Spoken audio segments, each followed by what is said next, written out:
ഈശോ മിശിഹായ്ക്ക് സ്തുതിയായിരിക്കട്ടെ. ഞാൻ brother Shaiju Adappally, Ernakulam Saint Mary's prayer മിനിസ്ട്രിയിൽ നിന്ന്.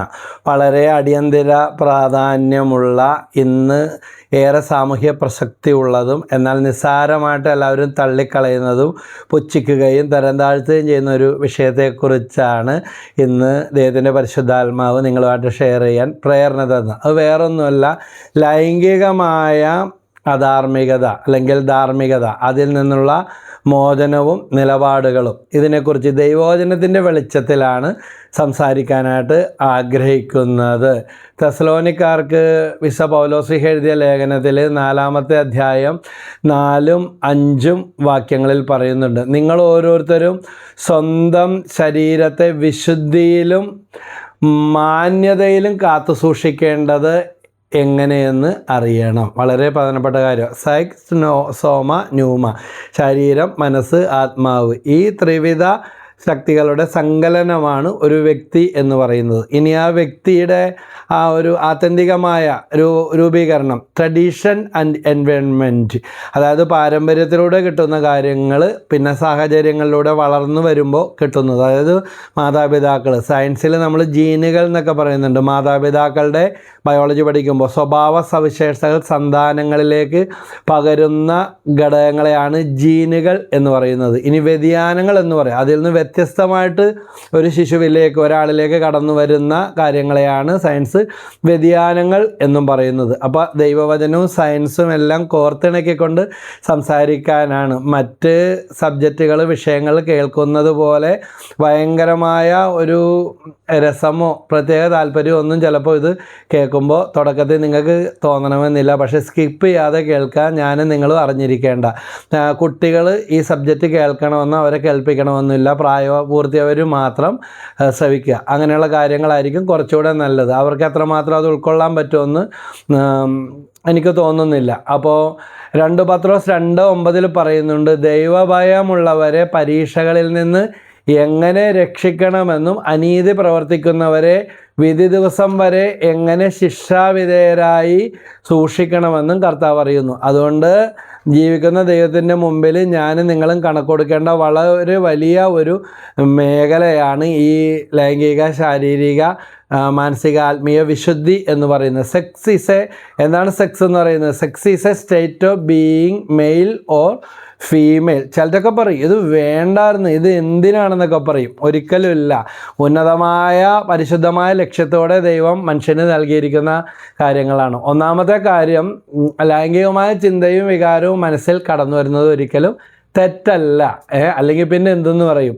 എന്നാൽ അത്തരം ചിന്തകളെ താലോലിക്കുമ്പോഴും അധാർമികമായി ഉപയോഗിക്കുമ്പോഴും അത് തെറ്റായി മാറുന്നു. നമുക്കിപ്പോൾ വണ്ടി ഓടിക്കാം, പക്ഷേ വണ്ടി ഫുട്പാത്തിൽ കൂടെ ഓടിക്കോളൂ, അല്ലെങ്കിൽ സിഗ്നൽ തെറ്റിച്ചേ ഓടിക്കോത്തുള്ളൂ, 1 വേ തെറ്റിച്ചേ ഓടിക്കോളൂ എന്ന് പറഞ്ഞാൽ ഓടിക്കുന്നവനും കുഴപ്പമാണ്, അതിലൂടെ വരുന്നവർക്കും എതിർ വാഹനങ്ങൾക്കും എല്ലാം അപകടങ്ങളുടെ പരമ്പരയായിരിക്കും. ഇതുപോലെ തന്നെ ലൈംഗികത, 1 കുഞ്ഞുങ്ങളുണ്ടാകാൻ, 2 മരണം വരെ ഭാര്യാഭർത്താക്കന്മാർ തമ്മിൽ, ജീവിത പങ്കാളികൾ തമ്മിൽ സ്നേഹത്തിൽ നിലനിൽക്കാൻ. അപ്പോൾ പ്രസവം കഴിഞ്ഞാൽ അല്ലെങ്കിൽ ഗർഭധാരണം കഴിഞ്ഞാൽ വേണ്ടാമെന്ന് വെക്കുന്ന പലരും തെറ്റിദ്ധരിച്ചിരിക്കുന്ന ഒരു കാര്യമാണ് എന്ത്? ലൈംഗികത അഥവാ സെക്സ്. അങ്ങനെയല്ല, ജീവിതാവസാനം വരെ സ്നേഹം പങ്കുവെക്കാൻ. ഇപ്പോൾ മെൻസസിൻ്റെ ആ ആർത്തവ ചക്രമൊക്കെ മാറിക്കഴിയുമ്പോഴേക്കും ഇതാ ഗർഭധാരണ സാധ്യതകളില്ലാതെ പക്ഷേ പുരുഷൻ 70, 80, 90 വയസ്സായാലും ഒരു കുഞ്ഞിനെ ജനിപ്പിക്കാനുള്ള പ്രത്യേക അവസ്ഥ പുരുഷനിൽ ദൈവം കൊടുത്തിട്ടുണ്ട്. എന്നാൽ സ്ത്രീയിലെ ആ മാസമുറ അവസാനിക്കുന്നതോടുകൂടെ ഒരു അമ്മയാകാനുള്ള വിളി, അത് 40, 45, 50, 48, 50 ഒക്കെ ആ പ്രായക്രമവും ശാരീരിക സ്ഥിതികളും പാരമ്പര്യവും ഒക്കെ ഇതിൽ കടന്നു വരാം. പക്ഷേ എന്നിരുന്നാലും ജീവിതാവസാനം വരെ പരസ്പരം ഭാര്യയും ഭർത്താവും സ്നേഹത്തിൽ ജീവിക്കാൻ ലൈംഗികത അല്ലെങ്കിൽ സ്നേഹപ്രകടനങ്ങൾ, സ്നേഹം പങ്കുവെക്കൽ എല്ലാം ആവശ്യമാണ്. ഇത് ഇടയ്ക്കിട്ട് മുറിക്കുമ്പോഴാണ്, അല്ലെങ്കിൽ തിരക്കുകളുടെയും മറ്റ് ഇഷ്ടക്കേടുകളുടെയും ലക്ഷ്യങ്ങളുടെയും പിന്നാലെ പോകുമ്പോഴാണ് ദാമ്പത്യ ജീവിതത്തിൽ താളപ്പിഴകൾ പലയിടത്തും. 100ൽ ഞാനൊരു 20 വർഷം പ്രശാന്തച്ഛൻ്റെ കൂടെ ആലപ്പുഴ IMS ദമ്പതി ധ്യാനത്തിന് കേരളത്തിൽ എന്നല്ല ഇന്ത്യയിൽ നമ്പർ 1 ആയിരുന്നു പ്രശാന്തച്ഛൻ. 20 വർഷത്തോളം അച്ഛൻ്റെ ഒപ്പം അച്ഛൻ്റെ ധ്യാനത്തിൽ ക്ലാസ് കൊടുക്കാനും ശുശ്രൂഷയിൽ ആരാധന നയിക്കാനും സേവനം ചെയ്യാനും ദൈവം എനിക്ക് തുടർച്ചയായിട്ട് ഇട തന്നിട്ടുണ്ട്. അപ്പോൾ ഇതിലൂടെ ഒത്തിരി ബോധ്യങ്ങളും അനുഭവങ്ങളും ഉണ്ടായിട്ടുണ്ട്. പലരും വന്ന് പങ്കുവെക്കുകയും ചെയ്തിട്ടുണ്ട്. അപ്പോൾ 190% ഭാര്യാഭർത്തൃ ജീവിതത്തിൽ ഒത്തിരി പൊട്ടിത്തെറികളും അകാരണമായ പ്രശ്നങ്ങളും ഉണ്ടാവുന്നത് ലൈംഗികതയുമായിട്ട് ബന്ധപ്പെട്ട് ലൈംഗികതയുടെ പ്രകാശനത്തിൽ വരുന്ന പരാജയങ്ങളും പിടിവലികളും നിർബന്ധ ബുദ്ധികളും തെറ്റായ അറിവുകളുമാണ്. അതുകൊണ്ട് 1 കൊരിന്ത്യർ 7 പൗലോസ്ലീഹ പറയുന്നുണ്ട്, അല്ലാത്ത പക്ഷം പിശാച് നിങ്ങളെ പ്രലോഭിപ്പിക്കും. അതായത് കുടുംബജീവിതത്തിൽ കള്ളം കയറുന്ന പിശാച് കയറുന്ന പ്രധാനപ്പെട്ട. അതുകൊണ്ട് ഈ കാര്യത്തിൽ ഒരാൾക്ക് ഒറ്റക്ക് ഭാര്യ അല്ലെങ്കിൽ ഭർത്താവ് ഉപവാസമാണ് നോയമ്പാണെന്നും പറഞ്ഞ് ഓടി രക്ഷപ്പെടാൻ പറ്റിയ ഒരു കാര്യമല്ല. പരസ്പരം ഉപവാസം നോയമ്പൊക്കെ എന്ന് പറഞ്ഞാൽ ആചാര അനുഷ്ഠാനങ്ങൾ. ഞാൻ ഈ പറയുന്ന വിഷയത്തിൽ ഇങ്ങനെയുള്ള കാര്യങ്ങൾ കൂടെ വരുന്നത് കൊണ്ട് പ്രയോജനമുള്ള ആവശ്യമുള്ളവരുണ്ടെന്ന് ദൈവാത്മാവ് പ്രേരിപ്പിക്കുന്നു. അതുകൊണ്ട് മാത്രം പങ്കുവയ്ക്കുകയാണ്. അതുകൊണ്ട് സ്വന്തം ഇഷ്ടത്തിൽ മാറ്റിവെക്കാൻ പറ്റിയ ഭാര്യയ്ക്ക് അല്ലെങ്കിൽ ഭർത്താവിന് സ്വന്തം ഇഷ്ടത്തിൽ മാറ്റിവെക്കാൻ ഇരുവരും ഉഭയസമ്മത പ്രകാരം ചില വല്ല നോയമ്പോ ആചാരങ്ങളോ ഒക്കെ വരുമ്പോൾ, കാരണം നോയമ്പെന്ന് പറഞ്ഞ ഒരു ആചാരമാണ്, എന്നാൽ വിവാഹം എന്ന് പറഞ്ഞാൽ അത് ഉടമ്പടിയാണ്. മരണം വരെ രണ്ടിലൊന്ന് വേർപെടുന്നത് വരെ അത് നിലനിൽക്കും. അപ്പോൾ ആ സ്നേഹം പങ്കുവെക്കാൻ പുരോഹിതനാവുന്നത് ബലിയർപ്പിക്കാനാണ്. ഇതുപോലെ ഭാര്യയും ഭർത്താവും മരണം വരെ സ്നേഹം പ്രകാശിപ്പിക്കാൻ. മക്കളുണ്ടായാലും ഇനി പേരക്കുഞ്ഞുങ്ങളാ ഉണ്ടായി അവരെ നടുക്കുപിടിച്ച് കിടത്തി രക്ഷപ്പെടാൻ അല്ല, അവരവരുടെ മാതാപിതാക്കൾ വളർത്തട്ടെ. അതുമേ ആരും ബലം പിടുത്തം നടത്തണ്ട. നിങ്ങളുടെ മക്കളെ വളർത്തിയില്ലേ, ഇനി വല്ല അവസരങ്ങളൊക്കെ കിട്ടിയാൽ അവരെയൊക്കെ സപ്പോർട്ട് ചെയ്യുക, വേണ്ടതൊക്കെ ചെയ്തു കൊടുക്കുക, കുടുംബത്തോടുള്ള കടമകൾ നിറവേറ്റുക. പക്ഷേ ഭാര്യ ഭർത്താക്കന്മാർ ദാമ്പത്യ ജീവിതത്തിൽ അത് കല്ലുകടിയായി ഒരിക്കലും തീരരുത്. മരണം വരെ തീരാത്ത സ്നേഹത്തിൻ്റെ പ്രകാശനം എന്തുണ്ടാവും? നിൻ്റെ സ്നേഹം അവനെ അല്ലെങ്കിൽ അവളെ ലഹരി പിടിപ്പിക്കട്ടെ എന്നാണ് ദൈവത്തിൻ്റെ വചനം നമുക്ക് പറഞ്ഞു തരുന്നത്. സുഭാഷിതങ്ങളുടെ പുസ്തകത്തിൽ 5-ാം അധ്യായത്തിൽ ഇത് തന്നെയാണ് പറഞ്ഞുകൊണ്ടിരിക്കുന്നത്. അപ്പോൾ ഇതിനെക്കുറിച്ച് ബൈബിള് ഉൽപ്പത്തി മുതൽ വെളിപാട് വരെ സഞ്ചരിച്ചാൽ ഒത്തിരി കാര്യം, ദൈവവും മനുഷ്യൻ തമ്മിലുള്ള സ്നേഹത്തെക്കുറിച്ച് പോലും ഭാര്യാഭർത്തൃ സ്നേഹത്തോട് ഉപമിച്ചുകൊണ്ട് ഉത്തമഗീതം എന്ന് പറഞ്ഞൊരു ഗ്രന്ഥം പോലും നമുക്കുണ്ട്. അത്രയ്ക്ക് പരിപാവനമാണ്, ശ്രേഷ്ഠമാണ്, വിശുദ്ധമാണ് ലൈംഗികത അല്ലെങ്കിൽ ഭാര്യാഭർത്തൃ ദാമ്പത്യ ബന്ധത്തിലൂടെയുള്ള ആ പ്രകാശനം. രണ്ടാമത്തെ കാര്യം, അപ്പോൾ അത് ലൈംഗിക ചിന്തകൾ ഉണ്ടാകുന്നത് ഒരിക്കലും തെറ്റല്ല, പക്ഷെ അതിനെ അധാർമികമായിട്ട് ഉപയോഗിക്കുന്നതാണ് തെറ്റ്. രണ്ടാമത്തെ കാര്യം, ഏത് ലക്ഷ്യത്തിന് വേണ്ടി അത് നൽകിയോ അതിനുവേണ്ടി മാത്രം ഉപയോഗിക്കുക. അതിന് ഉപയോഗിക്കാതെ ദൈവികമായ ലക്ഷ്യങ്ങളെ മറന്ന് വിലക്കപ്പെട്ട അല്ലെങ്കിൽ തെറ്റായ ദൈവം എന്ത് ചെയ്യാൻ പറഞ്ഞോ അത് ചെയ്യാതിരിക്കും, ദൈവം എന്ത് ചെയ്യരുതെന്ന് പറഞ്ഞോ അതാണ് ചുരുക്കി പറഞ്ഞ ദൈവം എന്ത് ചെയ്യരുതെന്ന് പറഞ്ഞോ അത് ചെയ്യുകയും ചെയ്യുക. അത് സ്വയംഭോഗം, സ്വവർഗഭോഗം, വ്യഭിചാരം, അശ്ലീല വീഡിയോ, പോൺ സെക്സ്, ഇതെല്ലാം ഇതിൽ വരുന്ന ഇന്ന് പോക്സോ കേസുകൾ ഒത്തിരി വർദ്ധിച്ചു വരുന്നു കുട്ടികൾക്കെതിരെയുള്ള. കാരണം അതിന് പിന്നിൽ ഒന്നുകിൽ മദ്യം അല്ലെങ്കിൽ ലഹരി വസ്തുക്കൾ അല്ലെങ്കിൽ ലൈംഗികതയെക്കുറിച്ചുള്ള തെറ്റായ അറിവുകൾ. ആർക്കെന്ത് സംഭവിച്ചാലും കൊള്ളാം, സൂഹിക്കണം അല്ലെങ്കിൽ സുഖം കിട്ടണം. പക്ഷേ സുഖമാണ് ജയിലറകൾക്കുള്ളിലേക്ക് ഈ കഴിഞ്ഞ ദിവസം വായിച്ചു, ഇന്നും പത്രത്തിലുണ്ട്, 58 വർഷം ശിക്ഷ വിധിച്ചു. അത്രയും വർഷം അയാൾ ജീവിച്ചിരിക്കും. 78 വർഷം ശിക്ഷ വിധിച്ചെന്നും പറഞ്ഞ് ഈ അടുത്ത ദിവസം പത്രത്തിൽ കണ്ടു പോക്സോ കേസിൽ. അത്രക്ക് വിട്ടുവീഴ്ചയില്ലാത്തൊരു മേഖലയാണ് അത്. കുഞ്ഞുങ്ങളോട് ചെയ്യുന്ന അല്ലെങ്കിൽ പ്രായപൂർത്തിയാവരത്തോട് പോലും ചെയ്യുന്ന ക്രൂരത.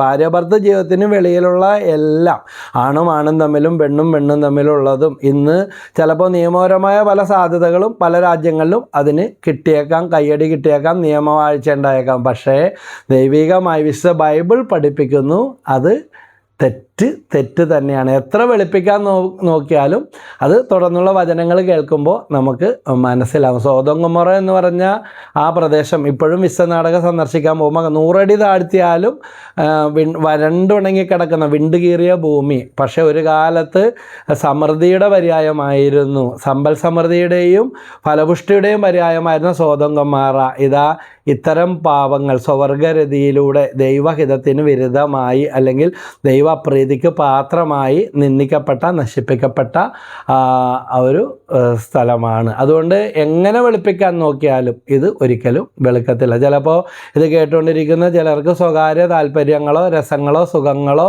അല്ലെങ്കിൽ ആധുനികമായ അറിവുകളോ പലതും ഉണ്ടായിരിക്കാം. പക്ഷേ എങ്ങനെ വെളുപ്പിക്കാൻ നോക്കിയാലും ഇരുട്ടിനെ വെളുപ്പാക്കാൻ വെളിച്ചമാക്കാൻ നിങ്ങൾ നോക്കണ്ട. അതിന് വെളിച്ചത്തിനെയാണ് വെളിച്ചം എന്ന് പറയുന്നത്. ഇരുട്ട് തന്നെയാണ്. അതുകൊണ്ട് ഇതാ വിലക്കപ്പെട്ട ഈ സുഖസന്തോഷങ്ങൾക്ക് വേണ്ടി ഉപയോഗിക്കുമ്പോൾ അത് അധാർമികതയായി ലൈംഗിക അധാർമികത തന്നെയാണ്. അപ്പോൾ ദൈവവചനത്തിൻ്റെ വെളിച്ചത്തിൽ തുടർന്നുള്ള കാര്യങ്ങൾ നമുക്ക് വേഗം എന്തൊക്കെയാണെന്ന് നോക്കാം. വീണ്ടും എഫെസസുകാർക്ക് വിശുദ്ധ പൗലോസ് എഴുതിയ ലേഖനത്തിൽ 5-ാം അധ്യായം 3-ാമത്തെ വാക്യത്തിൽ പറയുന്നു, നിങ്ങളുടെ ഇടയിൽ വ്യഭിചാരത്തിൻ്റെയും യാതൊരുവിധ അശുദ്ധിയുടെയും അത്യാഗ്രഹത്തിൻ്റെയും പേരുപോലും കേൾക്കരുത്.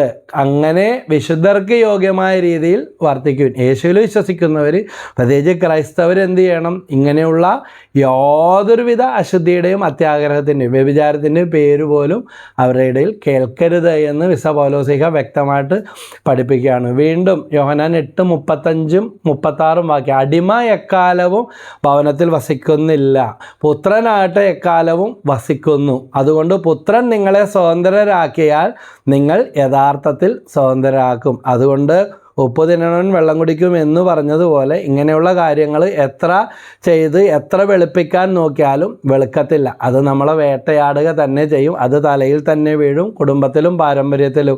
ഇപ്രകാരമുള്ള പാപം ചെയ്ത ദാവീദിൻ്റെ കുടുംബത്തിലും മക്കളിലേക്കും വലിയ ക്രമക്കേടുകളും തകർച്ചകളും ശാപങ്ങളും കടന്നു വന്നത് വിശുദ്ധ ഗ്രന്ഥം വളരെ വ്യക്തമായിട്ട് നമുക്ക് പറഞ്ഞു തരുന്നുണ്ട്. അത് അന്നായാലും ഇന്നായാലും. കാരണം സാത്താന് കയറാൻ നമ്മൾ ഇടം കൊടുക്കുകയാണ് ലൈംഗിക വിശുദ്ധി പാലിക്കാതെ ജീവിക്കുമ്പോൾ സംഭവിക്കുന്നത്. എന്നാൽ ഇത് മനുഷ്യന് ഈ വിശുദ്ധി, ഈ ലൈംഗികത മനുഷ്യന് ആവശ്യവുമാണ്. ചിലരൊക്കെ പറയും എന്ത് കഷ്ടമാണ്, ഇത് വേണ്ടായിരുന്നെന്ന് പറയും. നിയന്ത്രിച്ച് നിർത്താൻ പറ്റാത്തവരും അല്ലെങ്കിൽ നിയന്ത്രിക്കാൻ പറ്റുമോ എന്ന് സംശയമുള്ളവർ. 2 കൊരിന്തോസ് 7-ാം അധ്യായം 1-ാം വാക്യം, ശരീരത്തിൻ്റെയും ആത്മാവിൻ്റെയും എല്ലാ അശുദ്ധിയിൽ നിന്നും നമ്മെ തന്നെ ശുദ്ധീകരിക്കുകയും ദൈവഭയത്തിൽ വിശുദ്ധി പൂർണ്ണമാക്കുകയും ചെയ്യാം. അതുകൊണ്ട് ഇത് നേടിയെടുത്തേ പറ്റൂ, അങ്ങനെ ജീവിച്ചേ പറ്റൂ. ഇതിന് ലൈംഗിക ശാരീരിക ആത്മീയ വിശുദ്ധി വളരെ അത്യാവശ്യമാണ്. അപ്പോൾ ഇന്ന് മറ്റു പല വിഷയങ്ങളെക്കുറിച്ച് പ്രസംഗിക്കാനും എല്ലാം ഒത്തിരി തിരക്കാണ്, കേൾക്കാനും ഷെയർ ചെയ്യാനും പ്രാർത്ഥിക്കാനും. പക്ഷേ ആത്യന്തികമായിട്ട് എല്ലാ വിശ്വാസികളും അറിഞ്ഞിരിക്കേണ്ട അടിസ്ഥാനപരമായ ഒരു കാര്യമാണ് ഈ മേഖല. വിവാഹിതരും മാത്രമല്ല, അവിവാഹിതരും ഏകസ്ഥരും സന്യസ്തരും സമർപ്പിതരും വളരെ വ്യക്തമായിട്ട് അറിഞ്ഞിരിക്കേണ്ടതും പകർന്നു കൊടുക്കേണ്ടതുമായ ഒരു അറിവാണ് ദൈവവചനം നമുക്കിതിലൂടെ പകർന്നു തരുന്നത്. അല്ലാതെ വിവാഹം കഴിച്ചവർക്ക് മാത്രമല്ല, ലൈംഗിക ശാരീരിക ആത്മീയ വിശുദ്ധിയിൽ ജീവിക്കാൻ, മാനസിക വിശുദ്ധിയിൽ ജീവിക്കാൻ ആഗ്രഹിക്കുന്നവർക്ക് ഈ വചനങ്ങൾ എഴുതി വെച്ച് പറഞ്ഞു കഴിഞ്ഞ അനേക നാളുകളിൽ ഇതുപോലെ പലർക്കും 38 വർഷമായിട്ട് ശുശ്രൂഷാ ജീവിതത്തിൽ ദൈവത്തിൻ്റെ കൃപയാൽ മുന്നോട്ട് പോകുമ്പോൾ പലർക്കും ഇതുപോലെ വ്യക്തിപരമായിട്ട് പറഞ്ഞു കൊടുക്കുകയും അതുപോലെ ശുശ്രൂഷകളിലും വചനപ്രഘോഷണ വേദികളിലും പറഞ്ഞു കൊടുക്കുകയും പഠിപ്പിക്കുകയും അവർക്ക് ബോധ്യപ്പെടുകയും ജീവിതത്തിൽ പരിവർത്തനം വരുത്തുകയും ചെയ്യാൻ സാധിച്ചിട്ടുള്ള ഞാൻ പഠിച്ച അനുഭവിച്ചറിഞ്ഞ ദൈവത്തിൻ്റെ വചനങ്ങളാണ് ഇന്നിപ്പോൾ ഇവിടെ ഷെയർ ചെയ്യുന്നത്. അതുപോലെ റോമാലേഖനം 6-ാം അധ്യായം 22-23, എന്നാൽ ഇപ്പോൾ നിങ്ങൾ പാപത്തിൽ നിന്ന് മോചിതരായി ദൈവത്തിന് അടിമകളായിരിക്കുകയാൽ നിങ്ങൾക്ക് ലഭിക്കുന്നത് വിശുദ്ധീകരണവും അതിൻ്റെ അവസാനം നിത്യജീവനുമാണ്. പാപത്തിൻ്റെ വേതനം മരണമാണ്, ദൈവത്തിൻ്റെ ദാനമാട്ടെ നമ്മുടെ കർത്താവായ യേശുക്രിസ്തു വഴിയുള്ള നിത്യജീവനും. അതുകൊണ്ട് ഇതിനൊരറ്റം ഉണ്ട്. ഒരു കയറ്റം ഉണ്ടെങ്കിൽ ഒരു ഇറക്കമുണ്ട്. അതുകൊണ്ടാണ് മത്തായി 5:28 ഈശോ പറയുന്നുണ്ട്, വലത് കണ്ണ് ആസക്തിയോടെ സ്ത്രീ പുരുഷനെ നോക്കിയാലും 28 മുതൽ പുരുഷൻ സ്ത്രീയെ നോക്കിയാലും വ്യഭിചാരം ചെയ്ത് കഴിഞ്ഞു. എന്നിട്ട് പറയുന്നുണ്ട്, നിൻ്റെ വലത് കണ്ണ് നിനക്ക് പാപഹേതു ആകുന്നെങ്കിൽ അത് ചൂഴ്ന്നെടുത്ത് എറിഞ്ഞു കളയുക. ദൈവവചനം നമുക്ക് സന്ധിയില്ലാതെ പറഞ്ഞു തരുന്ന കാര്യമാണ്. ശരീരമാകെ നരകത്തിലേക്ക് എറിയപ്പെടുന്നതിനേക്കാൾ നല്ലത് അവയവങ്ങളിൽ ഒന്ന് നഷ്ടപ്പെടുക. അങ്ങനെ ചെയ്തിട്ടുള്ള ചില വിശുദ്ധരൊക്കെ ചരിത്രത്തിലുണ്ട്. കൈ വെട്ടണം, കാല് വെട്ടണം, അല്ലെങ്കിൽ കണ്ണ് ചൂഴ്ന്ന് കളയണം, കാത് ചൂഴ്ന്ന് കളയണം, അതുമല്ല. അത് യഥാർത്ഥ അർത്ഥത്തിൽ എടുക്കുക. ഇപ്പോൾ സെല്ലെന്ന് പറഞ്ഞാൽ ബാറ്ററിയാണ്. സെല്ലെന്ന് പറഞ്ഞാൽ കോശമാണ്. ഈ സെല്ലെന്നുള്ള വാക്ക് അത് ജയിലാണ്. സെല്ലെന്ന് പറഞ്ഞാൽ വിൽക്കുക എന്നർത്ഥമുണ്ട്. ഒരുപാട് അർത്ഥങ്ങൾ ഒരേ വാക്കിന് തന്നെ ഇങ്ങനെ പോകുന്നുണ്ട്. അതുകൊണ്ട് വിശുദ്ധ ഗ്രന്ഥം പരാമർശിക്കുന്ന ഈ വിഷയവുമായി ബന്ധപ്പെട്ട അർത്ഥം എടുക്കുക. കണ്ണ് ചൂഴ്ന്നു കളയാനും കാത് ചൂഴ്ന്നു കളയാനും കൈവെട്ടിക്കളയാനും കാല് കളയാനും അല്ല. അതിൻ്റെ അത്രക്ക് അകൽച്ച ഇങ്ങനത്തെ കാര്യങ്ങളിൽ തെറ്റുകളിൽ വീഴാതെ നിലകൊള്ളണം എന്ന്, അത്രക്ക് ശ്രദ്ധിക്കണമെന്ന്, പാപത്തിൽ നിന്ന് ഓടി അകലണമെന്നാണ് ദൈവത്തിൻ്റെ വചനം പറഞ്ഞു തരുന്നത്. ഒരു വശത്ത് ആത്മീയ ജീവിതം, മറുവശത്ത് ഒരു ബന്ധമില്ലാത്ത അശ്ലീല വായനയും അശ്ലീല കാഴ്ചയും അശ്ലീല ജീവിതവും ലൈംഗിക സംതൃപ്തിക്ക് വേണ്ടി ഏത് ക്രമക്കേടും, സ്വയംഭോഗം, സ്വവർഗഭോഗം, വ്യഭിചാരം, അശ്ലീല വീഡിയോ, അത് ശരിയല്ല. അതൊരു താളപ്പഴയാണ്. That is wrong. ദൈവം വെറുക്കുന്ന തിന്മയാണ്. കാരണം ദൈവാത്മാവ് വസിക്കുന്ന ദൈവത്തിൻ്റെ ആലയമാണ് എൻ്റെയും നിങ്ങളുടെയും ശരീരം. കൊളോസോസ് 3:5 മുതൽ 5-7 വാക്യങ്ങളിൽ പറയുന്നുണ്ട്. അതുകൊണ്ട് നിങ്ങളിൽ ഭൗമികമായിട്ടുള്ളതെല്ലാം എന്തൊക്കെയാണ്? അത് ഭൂമിയിലുള്ള ഈ ലോകത്ത് ജീവിക്കുന്ന മനുഷ്യർക്കെല്ലാം ഉള്ള കാര്യമാണ്, നമുക്ക് മാത്രം പ്രതിയോട്ടുള്ളതല്ല. അസാൻമാർഗികത, അശുദ്ധി, മനക്ഷോഭം, ദുർവിചാരങ്ങൾ. നമുക്കറിയാം, ഒരു മുറി അടിച്ചു വാരി വൃത്തിയാക്കി അടച്ചിട്ടാൽ വീണ്ടും അതിൻ്റെ അകത്ത് തുറക്കുമ്പോൾ പൊടിയും മാറാമ്പലും അഴുക്കൊക്കെ വരും. പക്ഷെ അത് പ്രവർത്തിച്ചുകൊണ്ടേ ആളുകൾ ഉപയോഗിച്ചുകൊണ്ടേ ഇരുന്നാൽ ഇത്രയും പോലും അഴുക്കില്ല. നമ്മൾ പറയും അടച്ചുപൂട്ടിയിട്ടിട്ട് എന്തൊരു ദുർഗന്ധം, എന്തൊരു പൊടി, എന്തൊരു അഴുക്ക്, എങ്ങനെ ഇതിൽ വന്നെന്ന് പറയും.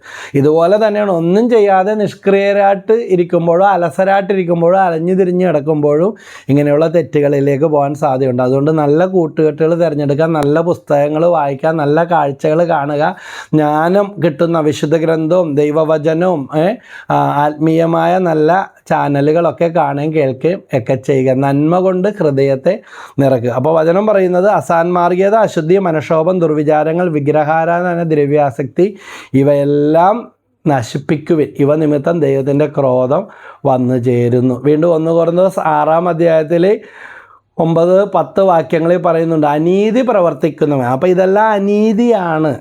പ്രവർത്തിക്കുന്നവൻ ദൈവരാജ്യം അവകാശമാക്കുകയില്ല എന്ന് നിങ്ങൾ അറിയുന്നില്ലേ? നിങ്ങൾ വഞ്ചിതരാകരുത്. അസാൻമാർഗികളും വിഗ്രഹാരാധകനും വ്യഭിചാരികളും, അവരെല്ലാം ഒരേ ലിസ്റ്റിൽ വന്ന പാർട്ടീസാണ്. വ്യഭിചാരികളും സ്വവർഗഭോഗികളും കള്ളന്മാരും അത്യാഗ്രഹികളും മദ്യപന്മാരും പരദൂഷകരും കവർച്ചക്കാരും ദൈവരാജ്യം അവകാശമാക്കുകയില്ല. ഇത് സ്കിപ്പ് ചെയ്യാതെ മുഴുവൻ കണ്ടൊരു വീഡിയോ തന്നെയാണ്. എന്നാലേ അത്ര എടുത്താൽ ഇത്രയെങ്കിലും കിട്ടുള്ളൂ. കാരണം ദൈവവചനത്തിൽ അങ്ങും ഇങ്ങും പലയിടത്തായിട്ട് കിടക്കുന്ന രത്നങ്ങളാണ് ഈ നിങ്ങൾക്ക് വേണ്ടി ചികഞ്ഞെടുത്ത് തരുന്നത്. അപ്പോൾ 1 കൊരിന്ത്യർ 6:9-10 കവർച്ചക്കാരും ദൈവരാജ്യം അവകാശമാക്കുകയില്ല. ഈ ഓട്ടം മുഴുവൻ ഓടിയിട്ട് ജീവിതം മുഴുവൻ ജീവിച്ചിട്ട് നിത്യനരാഗ്നിയിലേക്ക് പോവുക എന്ന് പറഞ്ഞാൽ ചിന്തിക്കാൻ പോലും വയ്യ. ആത്മാവ് നഷ്ടപ്പെട്ട എന്താ പ്രയോജനം? അതാ ചുരുങ്ങിയ ചോദ്യം. അപ്പോൾ അതുകൊണ്ട് ദൈവരാജ്യം അവകാശമാക്കുകയില്ല എന്ന് പറഞ്ഞാൽ ഇല്ല. അതുകൊണ്ട് ഇങ്ങനത്തെ കാര്യങ്ങളുടെ പുറകെ ഓടിയിട്ട് ഒരു എക്സ്ക്യൂസും പറഞ്ഞ് നടന്നിട്ട് കാര്യമില്ല. മരിക്കാറാകുമ്പോൾ മാനസാന്തരപ്പെടാം. ആര് കണ്ടു മരിക്കാറാകുമ്പോൾ മാനസാന്തരപ്പെടുമോ, പെടാൻ പറ്റുമോ, ഏതവസ്ഥയിലായിരിക്കുമെന്ന്? അതുകൊണ്ട് ദൈവത്തിൻ്റെ കാരുണ്യത്തെ മുതലെടുക്കരുത്. ഇപ്പം തന്നെ, ഇന്ന് ഈ വചനം കേൾക്കുന്ന ഇന്ന് തന്നെ ഇതാ തിരിച്ചറിയുക, മാറ്റം വരുത്തുക, കുടഞ്ഞെറിയുക. വിശുദ്ധ അഗസ്റ്റിൻ്റെ ജീവിതത്തിൽ വളരെയേറെ തെറ്റുകളിലും പാപത്തിലും വ്യഭിചാരത്തിലും ഒക്കെ വീണു പോയിട്ടുള്ള വ്യക്തിയാണ്. പക്ഷേ ദൈവത്തിൻ്റെ ആത്മാവ് അദ്ദേഹത്തെ സ്പർശിച്ച് മാനസാന്തരപ്പെട്ടപ്പോൾ പുതിയ വഴിയിലേക്ക് കടന്നപ്പോൾ പഴയ തെറ്റുകാരി, പ്രേരിപ്പിക്കുന്ന കൂട്ടുകാരി, വ്യഭിചാരത്തിന് പ്രേരിപ്പിച്ച കൂട്ടിൽ നിന്നിരുന്ന ആ സ്ത്രീ വീണ്ടും പുറകെ വന്ന് അദ്ദേഹത്തെ വിളിച്ചു. തിരിഞ്ഞു നോക്കാതെ അദ്ദേഹം പറഞ്ഞു, നീ അന്വേഷിക്കുന്ന അഗസ്റ്റിൻ മരിച്ചു കഴിഞ്ഞു. അപ്പോൾ പാപത്തോട് അറപ്പും വെറുപ്പും ഉളവാകണം. ഇതാണ് ഈ അഗസ്റ്റിൻ്റെ സിദ്ധാന്തം ജീവിതം നമുക്ക് പറഞ്ഞു തരുന്നത്. ഇന്ന് തിരുസഭാ പണ്ഡിതന്മാർ പോലും ഇരുന്നിട്ട് ധ്യാനിച്ചിട്ട് ചുരുളഴിയാത്ത അത്ര ആത്മീയ രഹസ്യങ്ങളാണ് അദ്ദേഹം ജീവിത വിശുദ്ധിയിലേക്ക് കടന്നു വന്നപ്പോൾ നമുക്ക് വിശുദ്ധ അഗസ്റ്റിൻ്റെ ചിന്തകളിലൂടെയും പഠനങ്ങളിലൂടെയും ലഭിച്ചിരിക്കുന്നത്. ഗലാത്യ ലേഖനത്തിൽ 5-ാം അധ്യായം 16 മുതൽ 18 വരെ വിശുദ്ധ പൗലോസ് പഠിപ്പിക്കുന്നു, നിങ്ങളോട് ഞാൻ പറയുന്നു ആത്മാവിൻ്റെ പ്രേരണയ്ക്ക് അനുസരിച്ച് വ്യാപരിക്കുവിൻ. അവർ ധ്യാനം കൂടി പ്രാർത്ഥന കൂടി അല്ലെങ്കിൽ വ്യക്തിപരമായ ആത്മീയ അനുഭവം ഉണ്ടായി പരിശുദ്ധാത്മാവിനെ കിട്ടി എന്ന് പറഞ്ഞിട്ട് പിന്നെ ആത്മാവിൻ്റെ പ്രേരണക്കനുസരിച്ച് പിന്നെ മുന്നോട്ട് പോകണം. നമുക്കറിയാം ഒരു പട്ടം, അത് എത്ര വിദൂരത്ത് പോയാലും ആ ചരട് പൊട്ടിപ്പോയാൽ പൊട്ടിച്ച് കളഞ്ഞാൽ പോയി അത് കൂപ്പ് കുത്തും. അത് ആ പട്ടം പോയി നശിക്കും, എവിടെയെങ്കിലും കൂപ്പ് കുത്തും, നിയന്ത്രണം ഇല്ലാതെ വിട്ടുപോകും. ഇത് തന്നെയാണ് ആത്മാവിൻ്റെ പ്രേരണ.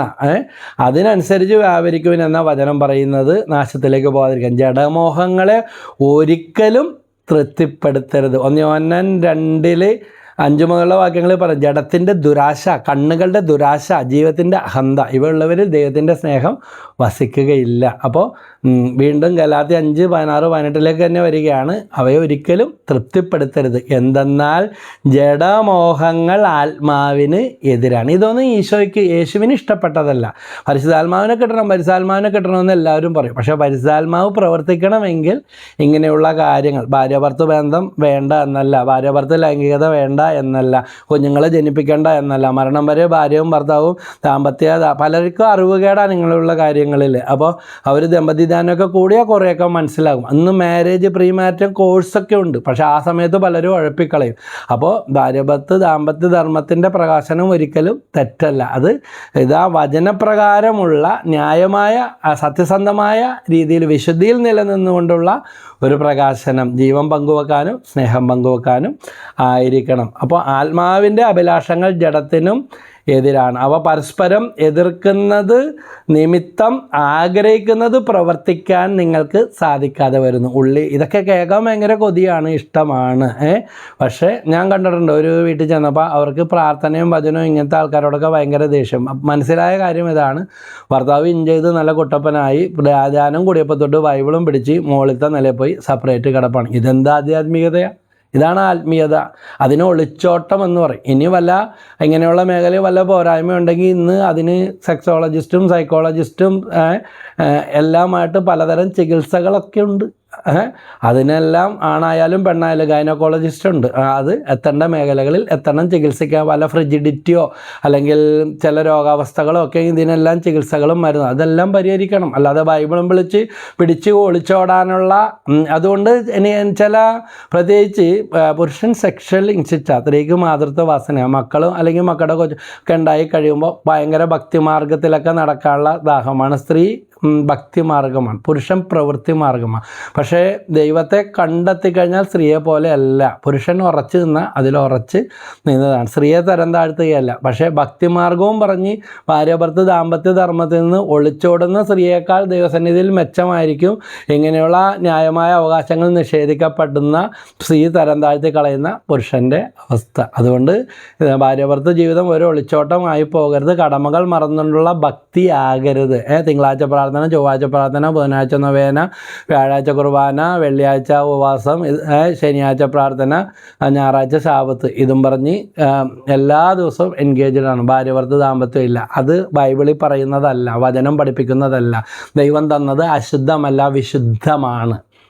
ക്രിസ്തു മതം, ക്രിസ്തു വിശ്വാസം, ബൈബിള് പഠിപ്പിക്കുന്നത് ലൈംഗികത വിശുദ്ധമാണ്, അത് അശുദ്ധമല്ല.